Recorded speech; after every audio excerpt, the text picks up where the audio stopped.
अमेरिकेने इराणवर हल्ला केला नसता तर इराणने अमेरिकेवर हल्ले सुरू केले असते असा दावा अमेरिकेचे राष्ट्राध्यक्ष डोनाल्ड ट्रम्प यांनी केला आहे.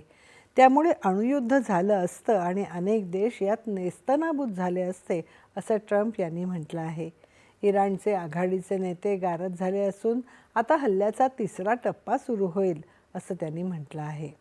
जगामध्ये इंधन आणि ऊर्जेचा अखंड प्रवाह अमेरिका सुनिश्चित करेल असंही डोनाल्ड ट्रम्प यांनी म्हटलं आहे.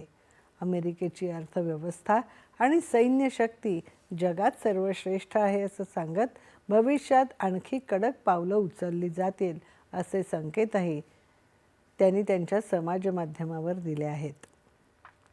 जागतिक ऊर्जा बाजारातील अस्थिरता पाहता युनायटेड स्टेट्स डेव्हलपमेंट फायनान्स कॉर्पोरेशनला ट्रम्प यांनी तातडीने आदेश दिले आहेत. त्यानुसार आखातातून होणाऱ्या सर्व सागरी व्यापार, विशेष करून ऊर्जेच्या वित्तीय संरक्षणासाठी राजकीय जोखीम, विमा आणि आर्थिक हमी दिली जाणार आहे. गरज भासली तर अमेरिकी नौदल होर्मुझच्या सामुद्रधुनीतून जाणाऱ्या टँकर्सना संरक्षण देईल असं त्यांनी स्पष्ट केलं.